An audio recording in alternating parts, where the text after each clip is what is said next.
스가랴서 11장 전체를 봐야 하지만 시간 관계상 4절부터 14절까지만 보겠습니다. 스가랴서 11장 4절부터 14절까지 말씀 우리 한 목소리로 같이 봉독합니다. 여호와 나의 하나님이 이르시되 너는 잡혀 죽일 양떼를 먹이라. 사들인 자들은 그들을 잡아도 죄가 없다 하고 판 자들은 말하기를 내가 부유하게 되었은즉 여호와께 찬송하리라 하고 그들의 목자들은 그들을 불쌍히 여기지 아니하는도다. 여호와가 말하노라. 내가 다시는 이 땅 주민을 불쌍히 여기지 아니하고 그 사람들을 각각 그 이웃의 손과 임금의 손에 넘기리니 그들이 이 땅을 칠지라도 내가 그들의 손에서 건져내지 아니하리라 하시기로 내가 잡혀 죽을 양떼를 먹이니 참으로 가련한 양들이라. 내가 막대기 돌을 취하여 하나는 은총이라 하며 하나는 연합이라 하고 양떼를 먹일새 한 달 동안에 내가 그 세 목자를 제거하였으니 이는 내 마음에 그들을 싫어하였고 그들의 마음에도 나를 미워하였음이라. 내가 이르되 내가 너희를 먹이지 아니하리라. 죽는 자는 죽는 대로 망하는 자는 망하는 대로 나머지는 서로 살을 먹는 대로 두리라 하고 이에 은총이라 하는 막대기를 취하여 꺾었으니 이는 모든 백성들과 세운 언약을 폐하려 하였음이라. 당일에 곧 폐함에 내 말을 지키던 가련한 양들은 이것이 여호와의 말씀이었던 줄 안지라. 내가 그들에게 이르되 너희가 좋게 여기거든 내 품삯을 내게 주고 그렇지 아니하거든 그만두라. 그들이 곧 은 30개를 달아서 내 품삯을 삼은지라. 여호와께서 내게 이르시되 그들이 나를 헤아린 바 그 삭을 토기장이에게 던지라 하시기로 내가 곧 그 은 30개를 여호와의 전에서 토기장이에게 던지고 내가 또 연합이라 하는 둘째 막대기를 꺾었으니 이는 유다와 이스라엘 형제의 의의를 끊으려 함이었느니라. 아멘.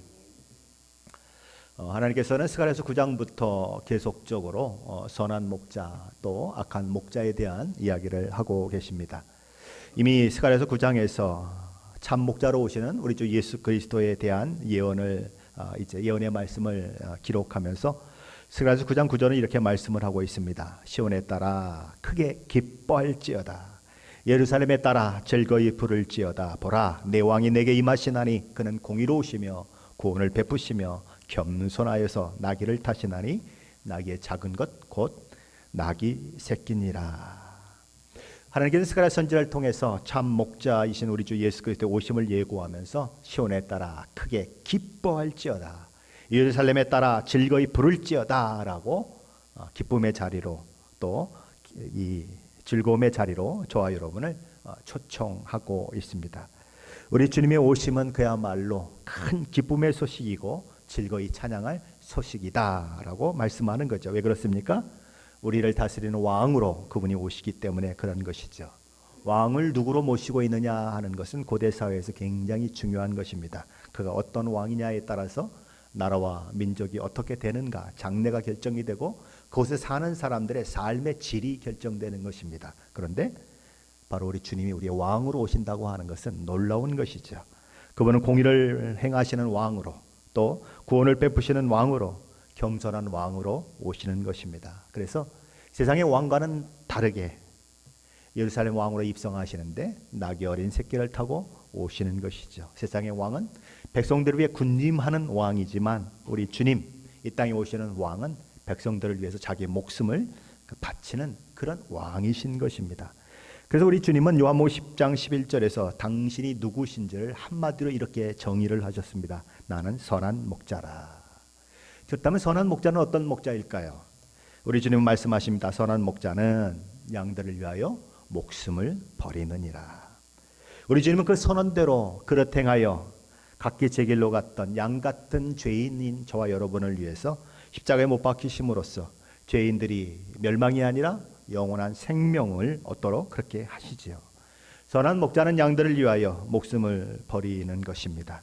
우리 주님은 그 선한 목자로서 우리를 위해 생명을 내주셨을 뿐만 아니라 부활 승천하시고 그리고 우리에게 이렇게 말씀을 하셨습니다. 내가 다시 오겠다. 너희 가운데 하늘로 올려가신 이 예수는 하늘로 가심을 본 그대로 오시리라. 보라, 내가 속히 오리니 내가 줄 상이 내게 있어 각 사람에게 그 강한 대로 갚아주리라. 죄 허물로 죽은 자들을 살려내고 죄로 말미암아 영원한 지옥 형벌에 처해질 죄인들이 구원받는데 필요한 모든 것들이 예수 그리스도의 십자가와 부활로 다 준비되었습니다. 이제 누구든지 우리 주 예수 그리스도의 그 이름을 믿는 자들에게는 하나님의 자녀가 되는 권세가 주어지게 되는 거죠. 우리는 바로 그 은혜의 시대를 지금 살고 있는 것입니다. 구원의 문이 활짝 열려 있어요. 누구든지 예수 그리스도를 믿고 순종하는 자는 다 그 열린 구원의 문을 통해 들어가 구원을 얻고 하나님의 자녀가 되는 놀라운 은혜의 시대, 바로 오늘 우리가 살고 있는 그 시대인 것입니다. 그러나 노아 홍수 때에 방주의 문이 어느 날 하나님께서 닫으심으로 인해서 비를 내려 세상을 홍수로 심판하신 것처럼 어느 날 그 구원의 문은 닫힐 것입니다. 우리 주님께서 심판주로 다시 오시는 그날 오랜 시간 기다리시며 돌아오라 외치며 그렇게 기다리셨던, 참으셨던 우리 하나님께서는 우리 주님을 통해 믿는 자들이 영생에 참여하게 하시고 믿지 않는 자들을 영벌에 던져지는 그 일을 예수님의 재림을 통해서 하심으로써 그때는 구원의 문을 닫게 하실 것입니다. 바로 그렇게 우리는 예수님의 초림과 예수님의 재림 그 사이를 살아가는, 은혜의 시대를 살아가는 그런 사람들인 것입니다. 자, 그렇다면 이 마지막 시대, 예수님의 초림과 예수님의 재림 사이를 마지막 시대라고 이야기하는데, 그 마지막 시대를 살아가는 저와 여러분이 살고 있는 이 시대의 영적 흐름, 세상은 어떤 세상이 될까? 오늘 본문 스가랴서 11장은 세상이 종말이 올 때까지 선한 목자, 악한 목자가 세상에 존재할 것이고, 양들 중에도 또한 선한 목자를 따르는 양들과 선한 목자를 배척하는 양들이 있게 될 것임을 말씀해 주고 있습니다. 우리 그 이야기를 이제 하면서 우리 스가랴서 11장 1절 2절에서 이제 여러 가지 이야기를 하고 있는데, 한번 1절 2절 말씀 함께 읽어봅니다. 1절과 2절입니다. 같이 한번 읽어보죠. 레바논아, 내 문을 열고 불이 내 백향목을 사르게 하라. 너 잣나무여 곡할지어다. 백향목이 넘어졌고 아름다운 나무들이 쓰려졌음이로다. 바산의 상수리 나무들아 곡할지어다. 무성한 숲이 엎드려졌도다. 1절에 나오는 이 레바논, 레바논 산도 있지만 레바논 산맥으로 그렇게 알려져 있는 곳이죠. 1년에 거의 절반이 이게 이 지역이 굉장히 높은 지역에 있어서 하얀 눈으로 덮여져 있는, 만년설과 같이 그렇게 1년의 반 정도는 그렇게 하얀 눈으로 덮여져 있는 그런 레바논. 그 레바논의 자랑거리가 뭐겠습니까? 레바논 산에서 가장 유명한 것이 무엇이겠습니까? 그 유명한 것은 백향목입니다. 하늘을 찌를 것처럼 아주 크게 솟아오른 백향목. 이 백향목은 솔로몬 성전을 지을 때에 거기에 재료로 사용된 것이고, 또 솔로몬 궁이 만들어질 때에 거기에 또 재료로 사용된 것이기도 한 것입니다. 이 레바논의 백향목은 한 나라의 최고 지도자인 왕을 가리킬 때에 많이 사용되곤 했던 그런 상징물이죠. 동시에 어떤 이 높은 지위에 있는 사람들이 교만하거나 자만심으로 가득 차 있었을 때에 또 그것을 상징하는 그런 상징물로 백향목이 지칭되고 있기도 한 것입니다. 그런데 그 백향목이 어떻게 된다고요? 불에 사르게 될 것이다 라고 하나님께서는 말씀하고 계신 것입니다. 레바논 산이 불에 살라지면 그 레바논의 자랑이었던 백향목도 불에 타 없어질 것이고, 또 높이 솟아오른 잣나무도 다 없어질 것이고, 여러 아름다운 나무들도 다 없어질 것이다. 그 1절이 하고 있는 내용인 것입니다. 그리고 2절에 나오는 이 바산은 갈릴리 바다의 동북쪽에 위치한 고원으로서 오늘날 골란 고원이라고 불리워지는 그런 지역입니다. 이것은 아주 강수량이 굉장히 많은 지역이고 비옥한 땅입니다. 그래서 최상의 목초지로 알려진 곳이죠. 구약 성경에 보면 바산의 암소들아 하는 말도 나오고, 바산에서 난 순양과 염소라고 하는 표현 등이 나옵니다. 왜 그렇게 암소가 나오고 양도 나오고 또 순양이 나올까요? 염소가 나올까요? 그것은 왜냐하면 그것이 최상의 목초지이기 때문이다. 아주 비옥한 땅이고 목초지고 또 아주 귀한 나무들이 많이 나는 곳이라는 것이죠. 그런데 이 바산의 상수리 나무가 곡하게 되고 무성한 숲이 폐허가 될 것임이 예고되는 것입니다. 이로 인해서 어떤 일이 일어나게 되는가? 오늘 보면 3절 말씀인데 우리 함께 볼까요? 3절입니다. 목자들의 곡하는 소리가 나며 그들의 영화로운 것이 쓰러졌음이로다. 어린 사자의 부르짖는 소리가 나며 이는 요단의 자랑이 쓰러졌음이로다. 이 목자들이 지금 1절과 2절에서 되어지는 일들 때문에 곡하는, 마치 이 초상집에서 애곡하는 것처럼 곡하는 일들을 하게 될 것이다. 또한 어린 사자들도 부르짖는 일들이 있을 것이다. 그럼 어린 사자는 왜 부르짖게 될까요? 어린 사자가 부르짖게 되는 이유는 나무가 자라나야 하고 또 풀들이 자라나야 초식 동물들이 그곳에서 이렇게 살게 되고, 그래야 자기들이 잡아먹을 것이 생겨서 이렇게 먹이 사슬이 형성이 되는데, 초목도 불타버리고 그리고 모든 것이 다 없어져 버리니까 초식 동물들이 살지 못하고 결국 그 일로 인해서 사자들도 먹을 것이 없어서 부르짖을 수밖에 없는, 울 수밖에 없는 그런 일들이 생겨난다는 것입니다. 장차 일어날 하나님의 진노로 인해서 이 땅의 모든 것들이 흔들리고 그것에 만족했던 사람들, 그리고 그것으로 자기 부를 이룰 뿐만 아니라 자기 지위를 곤고케 했던 모든 그런 지도자들이 이런 일들로 인해서 엄청난 어려움을 겪게 될 것이다 라고 이야기하는 것입니다. 더 이상 그들의 필요를 채워줄 만한 그런 수단들이 존재하지 않게 될 것이다. 자, 그렇다면 이런 현실이 일어나는 이유는 어디에 있을까요? 하나님께서 스가랴 선지자로 하여금 목자 역할을 하도록 그렇게 명령하심으로써 이런 하나님의 진노가 임하는 이유가 어디에 있는지를 그렇게 몸으로 보여주게 하십니다. 마치 어떤 메시지를 전하고 할 때에 퍼포먼스를 하지 않습니까? 특별히 이렇게 데모하는 사람들 보면 이렇게 퍼포먼스를 많이 합니다. 캠퍼스 가운데서 막 정부를 빙자하는 그런 퍼포먼스를 하고 막 그러는 그런 모습들이 있는데, 바로 그런 이야기를 이 누구를 통해서 하냐면 스가랴 선지자를 통해서 하는 것입니다. 마치 스가랴 선지자가 목자와 같은 역할극을 하게 만들므로써 하나님께서 어떤 마음을 가지고 계신지를 표현하도록 그렇게 하고 있는 것이죠. 스가랴 선지자에게 첫 번째 요구되는 것은, 그가 해야 하는 역할극은 뭐냐면 죽을 양들을 먹이는 선한 목자의 역할극을 하라는 것입니다. 우리 4절로 5절 말씀인데 한번 다시 읽어봅니다. 4절로 5절입니다. 여호와 나의 하나님이 이르시되 너는 잡혀 죽을 양떼를 먹이라. 사들인 자들은 그들을 잡아도 죄가 없다 하고 판 자들은 말하기를 내가 부유하게 되었은즉 여호와께 찬송하리라 하고 그들의 목자들은 그들을 불쌍히 여기지 아니하는도다. 여기서 양들은 이제 이 일반 백성들을 보통 지칭하는 말인 것입니다.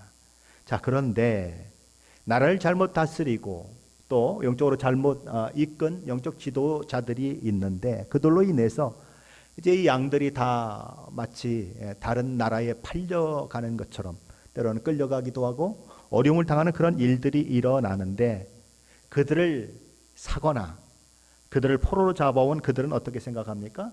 이들은 어차피 내가 기르는 양떼도 아니니까 이까지 것들 죽으면 어때? 라고 생각하는 그런 모습들이 있는 것입니다. 또한 그들을 돌보아야 할, 그리고 그들을 길러야 할, 그들을 또 보호해야 할 또 이 지도자들은 무슨 생각을 합니까? 아이고, 나는 그들을 팔아가지고 부자가 됐지 않냐. 그 판값을 막 침을 튀기면서 세는 거죠. 이 돈이 얼마야? 이게 다 하나님의 은혜가 아니야? 하나님을 찬송해야지. 이러고 있다는 거예요. 목자들은요, 목자들도 그들을 불쌍히 여기지 아니하였다. 그것이 그 시대 상황이라는 것입니다. 그래서 양떼들이 지금 도살할 위기 가운데 처해져 있다. 근데 지금 누구 보고? 스가랴 선지자 보고 선한 목자처럼 이 도살할 위기에 있는 양들을 먹이는 역할을 한번 해라. 그 역할극을 해라 라고 이야기하는 것입니다. 자, 우리 이제 스가랴서 11장 4절 5절 말씀만 생각하면, 그 말씀만 따로 떼어놓고 본다고 하면 우리 생각이 어떤 생각이 듭니까? 아유, 그 양들 참 불쌍하다, 그런 생각이 들지 않습니까? 아니, 세상에 어떻게 이렇게 죄 없는 양들이 잘못된 지도자들을 만나고 그래서 그렇게 어려움을 당할 수가 있을까 하는 어떤 불쌍한 마음이 들 수 있는데, 실제는 그렇지 않다는 것이죠. 왕들이 이렇게 도살할 위기에 처해진, 양들이 이렇게 도살할 위기에 처해진 것은 단지 그들을 기르고 먹여야 하는 목자들, 지도자들의 잘못 때문만은 아니다라고 오늘 성경은 이야기하고 있는 것입니다. 우리 6절 말씀인데 함께 읽어봅니다. 6절입니다.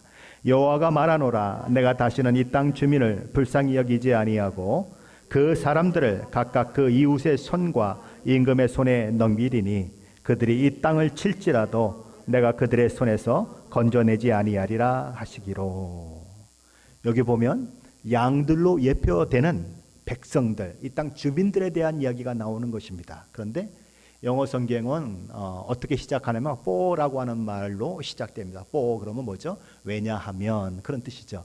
왜냐하면, 그렇죠? 왜 이들이 이렇게 죽을 위치에 처해졌는가? 도살을 당할 그런 위기에 처해졌는가? 왜냐하면 이 백성들에게 하나님께서 진노하셨고 심판을 말씀하셨기 때문이다라고 얘기하는 것입니다.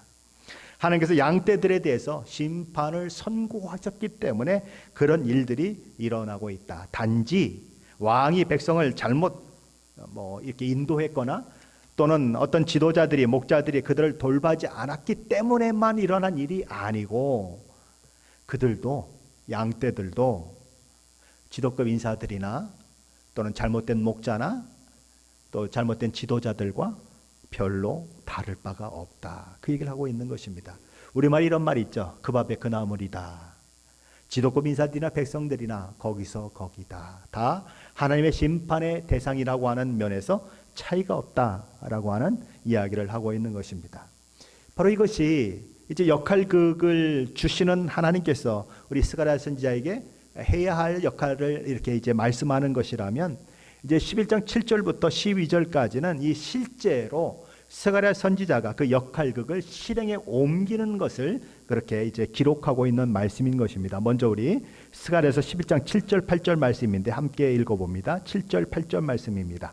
내가 잡혀 죽을 양떼를 먹이니 참으로 가련한 양들이라. 내가 막대기 둘을 취하여 하나는 은총이라 하며 하나는 연합이라 하고 양떼를 먹일새 한 달 동안에 내가 그 세 목자를 제거하였으니 이는 내 마음에 그들을 싫어하였고 그들의 마음에도 나를 미워하였습니다. 스가랴 선지자는 드디어 잡혀 죽을 양떼를 먹이는 선한 목자의 역할을 감당하게 됩니다. 잡혀 죽을 양떼를 바라보며 스가랴 선지자의 마음은 어떤 마음입니까? 내가 잡혀 죽을 양떼를 먹이니 참으로 가련한 양들이다. 그러니까 불쌍히 여기는 마음이 그 마음 가운데 있었다는 거죠. 자, 그런데 스가랴 선지자가 첫 번째로 한 일은 뭔가? 막대기 둘을 손에 쥐는 것이었습니다. 하나는 뭐예요? 은총이라고 하는 막대기, 하나는 연합이라고 하는 막대기를 이 양손에 하나씩 쥐게 되었다는 것입니다. 이것은 이 두 개의 막대기, 여기 나오는 이 두 개의 막대기는 양을 치는 목자들이 가지고 다니는 그런 두 종류의 막대기를 가리킵니다. 이 목자들은 두 종류의 이 지팡이 또는 막대기를 가지고 다녔는데 하나는 끄트머리가 이렇게 우산처럼 흰 거, 이렇게 왜 우산처럼 이렇게 지팡, 우리가 생각하는 진짜 지팡이 있죠, 이렇게 곡선으로 흰 거, 그렇게 된 지팡이가 하나가 있고 또 하나는 어떤 막대기냐면 그냥 길쭉한 막대기가 있습니다. 이 막대기는 이 올리브 나무로 그렇게 재질이 되어 있는 것인데 이제 그 윗부분이 이렇게 뭉툭하고 아주 굉장히 두껍습니다. 그래서 이렇게 던지면 그 두꺼운 쪽이 먼저 날아가게 되고 또 짐승이나 이런 것들이 올 때 그 두꺼운 것으로 그냥 머리통을 한 대 치면 짐승들이 그냥 비명 소리를 지르게 되는. 그래서 이 목자들이 이 긴 장대를 가지고는 이제 그렇게 양이 가는 방향을 지시하거나 또는 양을 공격하러 오는 그런 짐승들을 막는 데 사용하는 것입니다. 그리고 이제 끄트머리가 곡선으로 되어 있는, 우리는 보통 그런 걸 지팡이라고 많이 부르는데 그런 지팡이들은 어떻게 사용을 하냐면 이제 이렇게 양들이 다른 방향으로 갈 때 목을 탁 거머쥐는 거죠. 아니야 일로 가 갈 때 그렇게 하는 것이나 아니면 어디 구덩이에 빠졌을 때에 그 지팡이를 집어넣고 그걸 건져낼 때에 그 마치 이제 이렇게 곡선으로 되어 있으니까 거기에 딱 양을 이렇게 해서 위로 올리는 그런 역할을 하게 되는 이런 지팡이들이 있는 것입니다. 자, 그래서 시편 23편에 보면 이 두 개의 막대기에 대한 얘기가 나오는 거죠. 시편 23편 4절은 이렇게 되어 있습니다. 내가 사망의 음침한 골짜기로 다닐지라도 해를 두려워하지 않을 것은 주께서 나와 함께 하심이라. 주의 지팡이와 막대기가 나를 아니하시나이다. 목자에게는 두 개가 있다는 거예요. 바로 그 이야기를 하고 있는 것입니다. 스가랴 선지자도 두 개의 막대기를 들고 있었는데 하나는 연합이라는 것이고 하나는 은총이라는 것이었다. 자, 스가랴 선지자가 두 번째 한 일은 스가랴 선지자의 마음과 뜻을 이해하지 못하고 오히려 스가랴 선지자를 대항하고 미워했던 목자들을 제거하는 것이었습니다. 자, 목자 역할을 하는데 어떤 목자 역할을 하는 것입니까? 지금 현재는 선한 목자의 역할을 하는 것입니다. 그럼 선한 목자는 결국 양들을 생각하는 목자 아니겠습니까? 그래서 양들을 귀히 여기고 양들을 생명으로 이끌고 양들을 또 이렇게 건강하게 잘 그렇게 관리해야 하는 것이 선한 목자가 해야 하는 일인 것입니다. 그런데 이 선한 목자 역할을 하는 스가랴 선지자가 고용했던 목자들은 어떤 목자들이었는가? 양들에 대해서 관심도 없고 양들을 사랑하는 마음도 없고 그저 양을 통해서 자기 이득만을 취하려고 하는 악한 목자들이었다는 것입니다. 자, 그러면 선한 목자 역할을 하는 스가랴의 마음에 그들이 마음에 들 수가 있을까요? 없는 거죠. 그래서 스가랴도 그들을 미워하는 마음이 생기는 것입니다. 자, 그런데 반대로 그 악한 선지자들도 자기들이 하고 싫은 일을 찾고 스가랴 선지자가 시키고 하게 만들고 그러니까 자기가 원하는 것과는 반대의 일들을 하게 되니까 자기들도 누가 미운 거예요? 스가랴 선지자가 미운 거죠. 그래서 서로 미움을 갖게 되는 일들이 생겼고 그래서 스가랴 선지자는 아이고 이 사람은 안 되겠다. 그래서 새로운 목자를 갖다 놨는데 그 사람도 똑같은 행동을 보이고 아이고 이 사람도 안 되겠다. 그래 또 다른 사람을 갖다 놨는데 그 사람도 똑같은 행동을 보이니까 한 달에 무려 몇 명의 목자를 교체했는가? 3명의 목자를 교체하는 일들이 있었다. 그렇게 이야기를 하는 것입니다. 지금 이 스가랴 선지자는 누구의 역할을 하고 있는 것일까요? 하나님의 역할을 하고 있는 거예요. 선한 목자이신 하나님의 역할을 하고 있는 것입니다. 하나님이 이 백성들을 향해서 어떤 마음을 가지고 있고 이 백성들을 어떻게 이끌기를 원하고 있는가. 그래서 지도자들이 잘못됐을 때 이 지도자가 잘못되면 그 지도자를 갈아치우고 다른 지도자를 세우고 그 지도자가 또 잘못되면 그 지도자를 갈아치우고 다른 지도자를 세우고 그런 일들이 계속 반복되는데 여전히 똑같다. 오히려 그렇게 갈아쳐지는 지도자들이 하나님을 대적하고 하나님을 미워하는 그런 일들이 일어나고 있다라고 하는 것을 스가랴 선지자를 통해서 보여주고 있는 것입니다. 자, 그러면 그렇게 양들을 사랑해서 하나님께서는 어떻게 하든지 양들을 좀 평안하게 하고 양들 좋은 곳으로 또는 잘 먹이고 뭐 우리 시편에 있는 것처럼 쉴만한 물가로 인도하고 뭐 이렇게 하고 싶은데 그런 마음을 가져서 그렇게 운영하고 계신데 그럼 양들, 백성들은 그 하나님의 마음을 이해했을까요? 그 하나님의 수고, 자기들을 향한 하나님의 사랑을 알고 하나님께 돌아섰을까요? 그분만을 사랑하고 그분만을 섬기는 일들이 있게 되었을까요? 사실은 정반대의 일이 일어났다는 것입니다. 목자들만큼이나 양들도 못되기는 마찬가지였다. 스가랴 선지자가 치던 양들은 선한 목자로서 선한 마음을 가지고 양들을 돌보려던 스가랴 선지자마저도 두 손 두 발을 다 들게 만들었어요. 그래서 스가랴 선지자는 무슨 이야기를 하게 되는가? 양들을 먹이고 돌보는 일을 포기하겠다. 니네들 될 대로 되라 라고 놔줄 수밖에 없는 상황이 되었다. 나는 더 이상 너희를 먹이지 않을 것이다. 죽을 놈들은 죽을 자리로 나아가고 망할 놈들은 망할 자리로 나아가고 나머지는 서로 살을 뜯어 먹도록 내버려 두겠다라고 선언하는 자리까지 가게 되었다. 그것이 누구의 마음이라는 것입니까? 스가랴 선지자 자신의 마음이 아니고 스가랴 선지자로 하여금 선한 목자의 역할을 하게 만드셨던 하나님의 마음이라는 거죠. 여기 언급된 이 내용들은 마치 이 남유다가 신바벨론의 그 느부갓네살 왕에 의해서 예루살렘이 포위된 그때 상황을 보는 것 같지 않습니까? 안에 있으면 어떻게 되죠? 안에 있으면 전염병으로 죽고 안에 있으면 굶주림으로 죽습니다. 나가면 어떻게 되죠? 느부갓네살 왕이 보낸 군대에 둘러싸여 있기 때문에 나가면 그들의 칼에 의해서 죽는 것입니다. 바로 그런 아주 진퇴양난에 있는 모습들. 그래서 에스겔 선지자가 뭐라고 얘기합니까? 예? 이 사망 그런 것들을 선포하면서 칼로 나아갈 자는 칼로 나아가고 기근으로 나아갈 자는 기근으로 나아가고 전염병으로 나아갈 자는 전염병으로 나아가라고 그렇게 얘기하고 있는 일들이 일어나고 있지 않습니까? 바로 그런 거죠. 그 안에 굶주림이 얼마나 컸는가. 예레미야에가는 뭐라고 얘기합니까? 젊은 여인들이 아이를 낳아서 그 아이를 잡아먹는 일들이 있었다. 얼마나 참혹했는지, 얼마나 굶주렸는지. 어떻게 부모가 자기가 낳은 아이를 잡아먹을 수 있겠습니까? 그런데 굶주림이 얼마나 지나쳤는지 그런 일까지 있었다. 지금 바로 스가랴 선지자를 통해서 되고 있는 그런 상황들인 것입니다. 그렇다면 이 모든 일들이 왜 일어났을까요? 하나님과의 언약을 파기한 이스라엘 백성들의 죄악 때문이다라고 하나님 말씀하시는 것입니다. 그들 스스로가 하나님의 언약 백성임을 포기한 것이죠. 상황이 그러다 보니 이스라엘의 선한 목자이신 하나님의 역할을 하고 있던 스가랴 선지자도 그 상징으로 자기 손에 있는 은총이라는 막대기를 꺾어버리는 것입니다. 오늘 보면 스가랴서 11장 9절로 11절 말씀인데 함께 읽어봅니다. 같이 읽습니다. 내가 이르되 내가 너희를 먹이지 아니하리라. 죽는 자는 죽는 대로 망하는 자는 망하는 대로 나머지는 서로 살을 먹는 대로 두리라 하고 이에 은총이라 하는 막대기를 취하여 꺾었으니 이런 모든 백성과 세운 언약을 폐하려 하였습니다. 당일에 곧 폐함에 내 말을 지키던 가련한 양들은 이것이 여호와의 말씀이었던 줄 안지라. 스가랴 선지자의 은총이라고 하는 막대기가 부러졌다.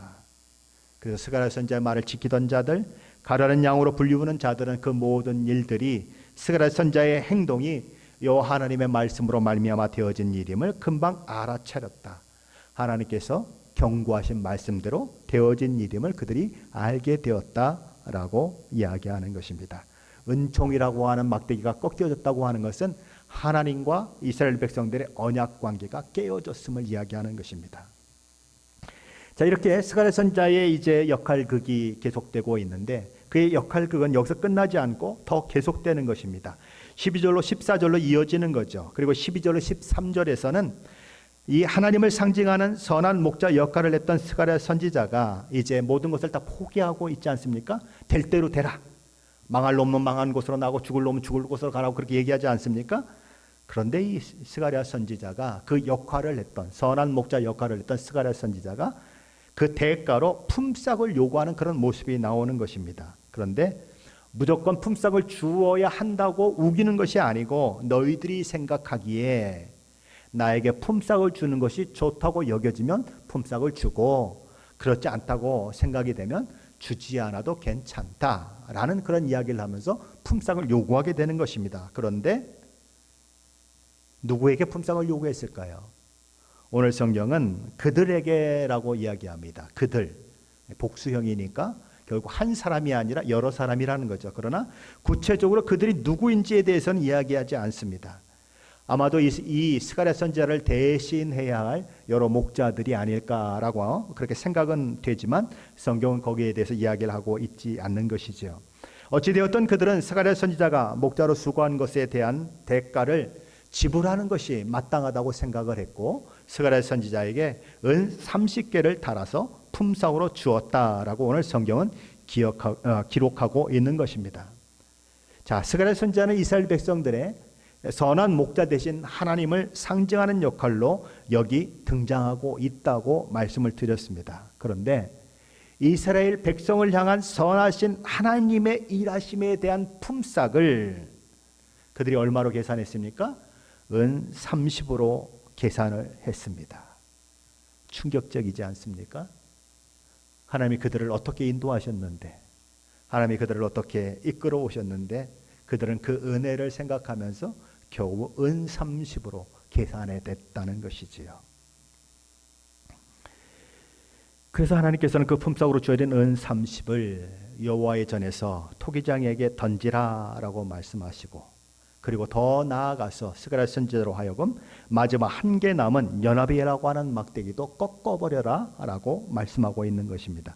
오늘 보면 스가랴서 11장 13절 14절 말씀인데 함께 읽어봅니다. 13절 14절입니다. 여호와께서 내게 이르시되 그들을 나를 헤아린 바 그 삭을 토기장이에게 던지라 하시기로 내가 곧 그 은 30개를 여호와의 전에서 토기장이에게 던지고 내가 또 연합이라 하는 둘째 막대기를 꺾었으니 이는 유다와 이스라엘 형제의 의의를 끊으려 함이었느니라. 자, 이 말씀은 마태복음 27장에 나오는 가룟 유다가 예수님을 은 30에 판 사건을 떠올리게 만들죠. 그렇죠? 예수님을 판 값도 은 30이고 또 이 스가랴 선지자에게 그 역할을 담당했던 그 품성으로 준 것도 은 30인 것입니다. 가룟 유다는 대제사장을 찾아가 이렇게 말하죠. 내가 예수를 너희에게 넘겨주리니 얼마를 주려느냐. 그러자 그들이 가룟 유다에게 은 30을 달아줍니다. 사람들이 선한 목자이신 하나님의 역할을 했던 스가랴 선지자의 품삯을 은 30으로 결정했듯이 유대 종교 지도자들은 그들을 구원하여 오신 성자 하나님, 그들을 위해 성육신 하시고 그들에게 영원한 생명을 주시기 위해 자신의 생명을 십자가에 내어주실 성자 하나님의 몸값을 은 30으로 충분하다고 생각했습니다. 자신의 선생이요, 자신의 모든 죄를 사하시기 위해서 이 땅에 오신 우리 주님의 몸값으로 가룟 유다 또한 은 30으로 충분하다고 생각하고 그분을 은 30에 팔아 넘기고 그리고 유대 종교 지도자들에게 예수님을 넘길 기회를 찾는 모습들, 바로 오늘 스가랴 선지자를 은 30으로 품삯을 제공했던 그 사람들과 똑같은 모습들이 신약에도 그렇게 진행되고 있는 거죠. 결국 유대 종교자들의 그 보낸 악한 무리들, 예수님의 체포조를 누가 인도합니까? 가룟 유다가 인도합니다. 겟세마네 동산에서 기도하시는 예수님 그 장소까지 인도함으로 인해서 결국 예수님은 체포되고 밤새 신문을 받고 빌라도의 손에 의해서 사형에 그렇게 언도를 받고 십자가에 죽으시는 것이지요. 가룟 유다는 예수님이 정죄되어서 빌라도의 재판정에 끌려가는 모습을 보고는 후회합니다. 그래서 뉘우치고 자신이 예수님을 넘겨준 대가로 받은 은 30을 들고 대제사장들과 장로들을 찾아가 돌려주면서 이렇게 말합니다. 내가 무죄한 피를 팔아 죄를 범하였도다. 하지만 종교 지도자들은 뭐라고 얘기합니까? 그것이 우리와 무슨 상관이 있느냐? 내가 행한 일이니 내가 책임져야 한다라고 이야기하죠. 유다는 자기 돈을 어디에 버립니까? 성소에 던져버립니다. 그리고 스스로 나가서 목매어 죽는 길을 택하죠. 유대 종교 지도자들은 서로 의논합니다. 이 가룟 유다가 던진 은 30을 어떻게 해야 할 것인가? 이 돈은 사람 죽인 값이다. 피값으로 얻은 것이기 때문에 성전 그 금고에 넣는 것이 마땅치 않다. 그래서 그들이 뭘 합니까? 그것으로 토기장이의 밭을 샀다라고 성경 기록하고 있는 거죠. 그래서 창자가 튀어나올 정도로 몸에 달라 있다가 끊어져서 이렇게 죽은 이 가룟 유다를 그곳에 장사할 수 있도록 그렇게 무덤을 샀다. 그래서 나그네의 무덤으로 삼았다라고 성경은 기록하고 있는 것입니다. 자, 그런데 마태는 마태복음 27장에서 이 이야기를 다루면서 이 가룟 유다에게 일어난 사건이 예레미야 선지자의 예언의 성취다라고 이야기하고 있어요. 사실상 은 30 뭐 이런 것들을 생각하면 정확하게 스가랴서가 더 이 가룟 유다의 죽음과 연결이 되는데 이상하게도 마태는 예레미야서를 얘기하고 있어요. 예레미야서에 보면 뭐 18장, 32장 이런 데 보면 이렇게 토지를 샀다는 얘기가 나오는 것입니다. 토기장에 밭을 사는 그런 얘기가 나와요. 근데 거기 보면 은 17이에요. 은 30이 아니고. 근데 왜 마태는 성경을 알 만큼 알고 성령의 감동으로 그 말씀을 썼는데 스가랴서의 예언대로 되었다고 얘기하지 않고 왜 예레미야의 예언대로 되었다고 얘기했을까요? 저는 오늘 이 말씀을 준비하면서 하늘나라 가서 마태 선생님 보고 좀 따져보려고 생각을 했었습니다. 아니 어쩌게 성경을 잘 아는 분이 그렇게 얘기를 하셨습니까? 라고 그렇게 물으려고 했는데 금방 후회했습니다.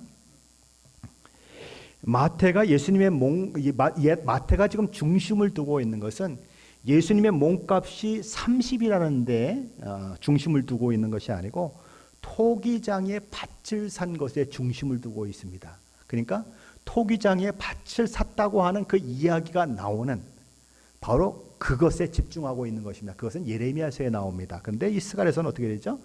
토기장이에게 던져라고 나오지 토기장의 밭을 사라고 하는 얘기는 나오지 않아요.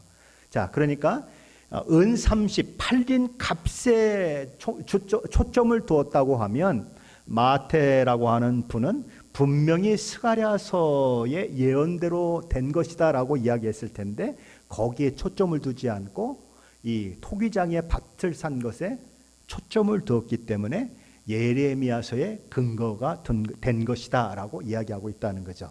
그리고 특별히 이 유대 민족들 가운데 스가랴서보다는 예레미야서가 더 잘 알려져 있고 친근감이 드는 거죠. 저와 여러분도 스가랴서보다야 예레미야서가 더 많이 알잖아요. 그죠? 더 가깝잖아요. 그죠? 더 친숙하고 그것처럼 그래서 이 마태는 그렇게 한 것이라는 거죠. 자, 스가랴 선지자는 선한 목자이신 하나님의 역할을 감당함으로써 받게 된 품삯 은 30을 토기장이에게 던져버리고는 마지막 연합이라고 하는 막대기를 부러뜨려 버립니다. 그럼 성경은 그것을 통해서 무엇을 이야기하고 싶을까요? 오늘 본문 스가랴 11장 14절 하반절은 이렇게 말씀합니다. 이는 왜냐하면 유다와 이스라엘 형제의 의리를 끊으려 함이었느니라. 자, 남유다와 북이스라엘은 형제지간입니다. 그렇죠? 이스라엘 12지파에서 다 출발한 나라들이기 때문에 야곱의 12아들을 중심으로 그렇게 지파가 형성되고 10지파는 북이스라엘을, 2지파는 남유다를 그렇게 형성하고 있는 형제 국가인 것입니다. 그런데 그들의 형제의 의를 끊어주기 위해서 연합이라고 하는 막대를 꺾으셨다라고 이야기하는 것입니다. 그것이 의미하는 바가 뭘까요? 이 말씀은 언약 왕국으로 불리우는 남유다와 북이스라엘의 연합이 소멸될 것을 이야기하고 있는 것입니다. 스가랴 선지자는 첫 번째로 은총이라고 하는 막대기를 꺾었습니다. 하나님과 이스라엘 백성들의 언약 관계가 깨어진 것을 얘기하는 것이죠. 그리고 두 번째로는 꺾어버린 것은 연합이라고 하는 그 막대기를 꺾어버리는 것입니다. 하나님의 언약을 유대인들은 하나님과 자기 민족만의 언약이라고 생각했습니다. 또한 자신들만이 하나님의 선택한 백성이라고 생각했고 모든 세상의 다른 민족들은 지옥의 땔감이나 될 것이라고 그들은 생각했어요. 그러나 예수 그리스도 안에서 모든 것이 새롭게 정의되는 것입니다. 이 로마서 뭐라고 얘기하죠? 표면적 유대인이 유대인이 아니요 이면적 유대인이 유대인이요. 그죠? 모든 사람이 다 이스라엘 백성이 아니고 정말 믿음으로 아브라함의 믿음에 참여한 자만이 참 이스라엘이다라고 하는 이야기를 하고 있는 것입니다. 자기 의를 의지하면서 하나님의 의를 극구 거부했던 이스라엘 백성들은 하나님의 백성, 참 하나님의 백성이 아니고 하나님의 의를 의지한 그 사람들이 참 하나님의 백성이다. 그래서 이스라엘 백성들은 자기 의를 의지함으로 인해서 참 감람나무에 있었던 가지였는데 꺾여서 버려지고 그리고 그 꺾여진 자리에 하나님의 의를 힘입은 이방인들이 접붙임 바 되어서 돌감람나무인 이방나무들이 접붙임 바 되어서 참 감람나무의 진액을 받는 자들이 되었다라고 하는 말을 이제 사도 바울은 하고 있는 것입니다. 바로 그것처럼 참 감람나무 진액을 받고 참 감람나무에 접붙임이 된 그래서 참 감람나무와 온전한 연합이 이루어진 것처럼 예수 그리스도를 통해서 바로 그런 일들이 이루어지게 되는 것이지요. 그러니까 진정한 연합은 뭔가? 하나님과의 진정한 연합이 바로 진정한 연합인데 그것은 종교적인 연합도 아니고 그렇다고 민족이 하나 되는 연합도 아니다. 진정한 연합은 오직 그리스도 예수 안에서 하나님과 연합되는 것이다. 그 기본적인 관계에 만일 균열이 일어나면 다른 모든 관계도 엉망이 되는 것이다. 그럼 교회가 어떻게 하나 될 수 있느냐? 오직 방법은 딱 하나뿐이다. 오직 그리스도 예수 안에서 연합되는 것뿐이다. 교회는 이념으로 하나 될 수 없다. 취미로 하나 될 수 없다. 대의적인 명분으로 하나 될 수 없다. 그 어떤 것으로도 예수 그리스도의 십자가의 보혈과 그분의 은혜 아닌 것으로 하나 되고자 하는 어떤 노력들이 있다면 다 거짓이고 다 성경적인 것이 아니다는 거예요. 오직 예수 그리스도 그분 한 분만으로 연합되는 것만이 참 연합이 될 수 있다.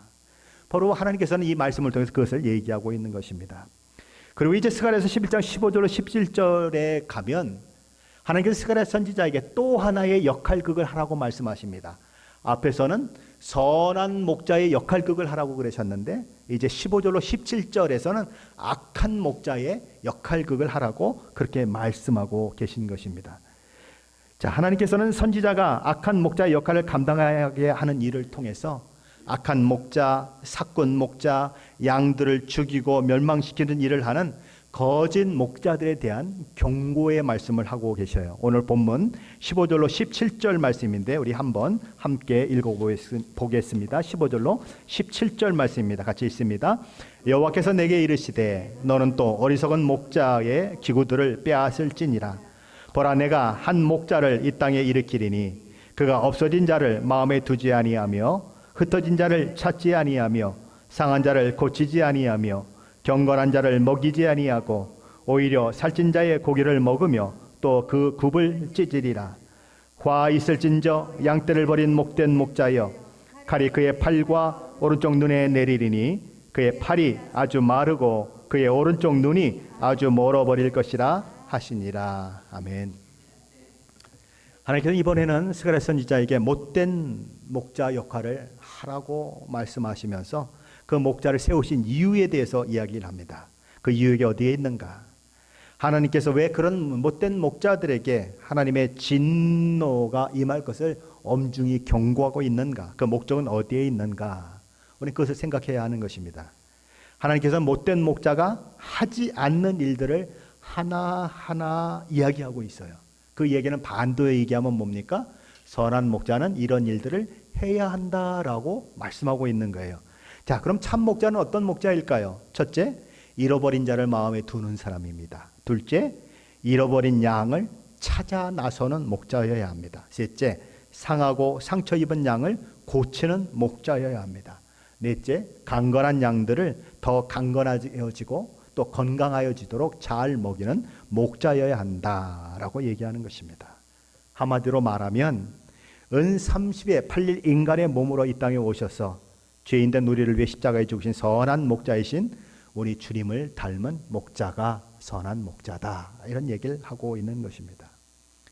자, 오늘 본문에 가장 선두에 언급되고 있는 사람은 선한 목자, 지도급에 있는 사람들입니다. 그런데 그 지도급에 있는 인사들과 함께 언급되는 사람들이 누굽니까? 양떼예요. 그 밥에 그 나물이다. 1차적인 책임, 지도급에 있기 때문에 큰 책임이 있지만 그들도 하나님의 심판 가운데 있지만 양떼도 마찬가지다. 그 이야기를 하면서 하나님은 우리에게 교훈을 하고 계신 것입니다. 오늘 본문에 나오는 이 시대적 상황은 이 시대의 목사들, 이 시대의 성도들을 향한 경고의 말씀인 것입니다. 저와 여러분이 닮아야 하는 분은 누굴까요? 저와 여러분이 닮아야 하는 분은 우리 주님이십니다. 예수님의 양은 예수님의 음성을 듣는 자들이라고 하십니다. 예수님의 양은 예수님을 아는 자들이라고 말씀하세요. 예수님의 양은 목자 되신 예수님이 이끄는 대로 따라가는 자들이라고 말씀합니다. 목사는 그 양들을 이쪽에서 저쪽에서 책임지는 역할을 하지만 목사 자신도 누구를 닮아야 합니까? 예수님을 닮아야 하는 양인 것입니다. 그래서 저와 여러분 다 누굴 닮아야 하는가? 예수님을 닮아야 한다는 거죠. 이 마지막 시대에 저와 여러분이 누구를 닮아야 하느냐? 선한 목자이신 예수님을 닮아 그분의 음성을 듣고 그분을 따라가고 그분의 말씀에 순종하는 자들이 되어야 한다. 그 말씀을 오늘 스가랴서 11장을 통해서 저와 여러분에게 말씀하고 있는 것입니다. 이제 마지막 시대가 가면 갈수록 어떤 일이 일어날까요? 목자들도 양들도 하나님의 심판을 받을 수밖에 없는 그런 상황으로 치닫게 될 것입니다. 목사들도 이익을 위해서 일하고 그냥 어떻게든 양들을 쥐어짜서 자기 유익을 구하는 사람들이 많아질 것이고, 양들도 마찬가지로 하나님의 진노 가운데 있게 되는 그런 시대가 점점 만들어질 거예요. 오늘 그 크리스찬 신문에 보니까 크리스찬 투데이라고 하는 신문에 보니까 미국의 남침내 교회에서 한 가지 결의를 했더라고요. 그들이 그 총회에서 결의한 것이 뭐냐면 번영신학, 그것은 잘못된 것이다라고 공식적으로 총회에서 이야기를 했습니다. 번영신학이 뭡니까? 예수 믿으면 뭐든지 잘 된다. 예수 믿으면 항상 성공하고 돈 많이 벌고 지위 높아지고 예수 믿으면 모든 것이 잘 된다. 이 번영신학은 성경적인 것이 아니다. 우리가 경계해야 할 신학이다 라고 아주 공식적으로 총회에서 남침내교에서 얘기했다고 하는 것이 크리스찬 투데이에 나왔습니다. 그런 일들이 있는 거예요. 성경에 이야기하고 있지 않는 이야기를 하면 악한 목자가 되는 거죠. 그래서 성도들을 이렇게 호도한다 그러죠. 잘못된 길로 인도하는 거죠. 그래서 성도들이 뭘 바라보게 만듭니까? 하나님을 믿는데 그 하나님을 믿음을 통해서 내가 잘 되는 것을 바라보게 만드는 거죠. 그렇죠? 내가 부자 되고 내가 지위 높고 내가 그냥 권세를 누리고 그걸 생각하게 하는 거죠. 그래서 자꾸 결과적으로 하나님을 따라가게 하는 것이 아니라 돈을 따라가게 만들고 물질을 따라가게 만들고 물질이 풍부해지면 하나님의 복을 누리는 것이고 물질이 없으면 하나님의 저주를 받은 것까지 이렇게 막 나아가는 그런 일들이 있게 되는 것은 잘못된 가르침 때문이라는 것이죠. 그래서 공식적으로 총회에서 그 얘기를 하고 있는 것입니다. 바로 그런 일들이 점점 많아질 거예요. 그렇죠? 그런 일들이 점점 많아지면서 교회는 점점 하나님께서 정말 선한 목자이심을 포기할 수밖에 없는 그런 상황들이 만들어질 것이다. 그러니 우리가 어떻게 이 시대에 살아가야 하는가. 오늘 말씀을 통해서 그것을 생각하시고 그쪽으로 저도 여러분도 걸음을 옮기시고 가셔야 그래야 하나님께서 칭찬하시고 또 아름답게 여기시는 교회가 될 줄 믿습니다. 기도하십시다.